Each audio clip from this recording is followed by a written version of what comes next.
启文第3篇，诗篇第2篇。列国是安怎做声势？万民是安怎计划空空的阴谋？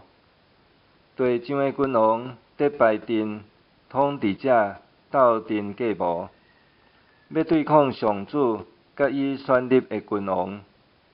因讲：咱来讲喙压制咱的胆，踹断捆绑咱的绳。上主坐伫天顶得笑，铁笑因的阴谋，伊受气甲因警告，发圣地互因行刑。伊讲：伫我的圣山锡安，我已经设立所竞选的做王。君王讲：我要宣告上主的圣旨。伊甲我讲：你是我的囝，我今仔日生你。